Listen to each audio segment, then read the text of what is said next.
Blessed is a man who walketh not in the counsel of the ungodly, nor standeth in the way of sinners, nor sitteth in the seat of the scornful. But his delight is in the law of the Lord, and in his law doth he meditate day and night. We're reaching a point in our society, in our culture, and I'm watching it change. I'm watching it shift. I'm watching the ground underneath our feet move. And there's coming this point where you realize that it's not someone else who's going to speak up. It's not someone else who's going to do the work for you, but that you yourself have been called as salt and light. I'm a father of 4 children, and I do not have a huge platform. I don't have a big platform, but I have been given a small voice, a little voice. And this little voice that I've been given, I want to use it that God might be glorified. Because I'm watching leaders, people who call themselves by the name of Christ, and they are compromising. I'm not an old man. I consider myself to be a young man. And I'm looking to those older voices and I'm wondering, why aren't you speaking up? I'm watching a generation that's 1 generation ahead of me, 2 generations ahead of me, who should have been the ones at the front line speaking up against some of this immorality that's sweeping into our culture. And I'm watching not all of those voices. Thank God we've got some strong voices, some good, solid, older men that are standing up. But I'm watching some of that generation lose their voice and some of the things that they once stood for, finding ways to compromise it, finding ways to word things in such a way that it's less offensive. The gospel of Jesus Christ started out offensive. The gospel, the good news of Jesus Christ was a stumbling block to the Jews, an offense to the Greeks. It will be offensive to our society. And my father's generation and my grandfather's generation, there were things that were just accepted that you could say, anybody could say it. But now voices are being stamped out. Voices are being silenced, rather. And they're coming after things that would have just been common sense 20 years ago. Tertullian made a statement somewhere around 200 AD, I think it was. And he says, "What has Athens to do with Jerusalem? The problems of our society and the problems that are invading our culture right now are not going to be solved by man's philosophy. It's not going to be solved by trying to soften the Bible's message.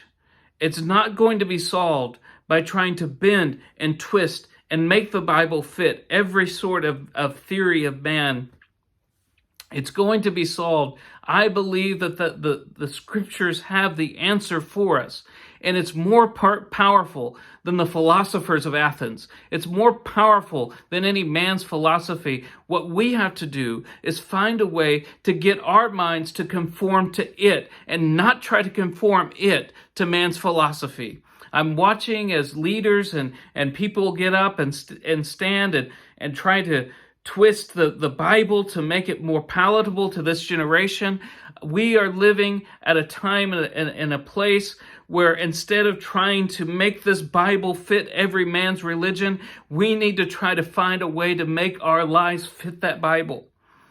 As I sit before you as a father of 4 children, 4 young children who are going to be growing up in a vastly different world than my grandfather grew up in, a vastly different world than my father grew up in, and a vastly different world than I grew up in.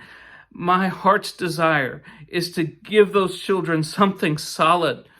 I could not dream of sending my 5-year-old. I'm not telling you here what you should do. That's not my place. I have no authority or any thing that I'm trying to impose on someone else. I'm speaking my heart because I realize that if I'm going to wait and wait and wait for someone to speak up. Maybe it's time, whatever voice, whatever thing that I've been given, maybe it's time for ordinary Christians to begin using your voice and stop waiting for someone else to speak up. It's time maybe for ordinary Christians, ordinary Bible believers to use their voice and speak up.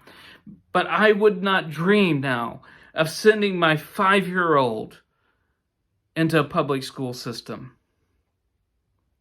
Maybe you have to. Maybe you have no other choice. And I'm not here to condemn you if that's the position you're in. But I'm concerned. What's being taught in our schools, what's being taught to these young children, I'm interested in trying to get people to get back to the Bible.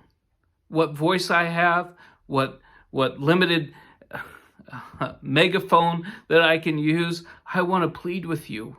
We need a foundation of the scriptures, and I can promise you the public school system will not give it to your children.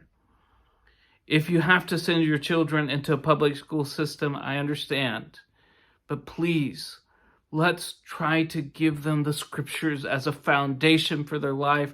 Let's not compromise and twist it so much and so far out of whack to try to make it conform to the world's ideas, because we will not succeed. The church will not succeed. It will ultimately fail if we try to succeed by removing the saltiness of the salt of the church, the saltiness of the message that we have. If we try to win people by dimming the lights, that will fail.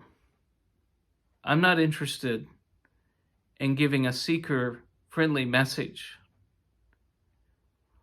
And I appreciate the evangelism efforts that people have made, and some of those things have helped some people.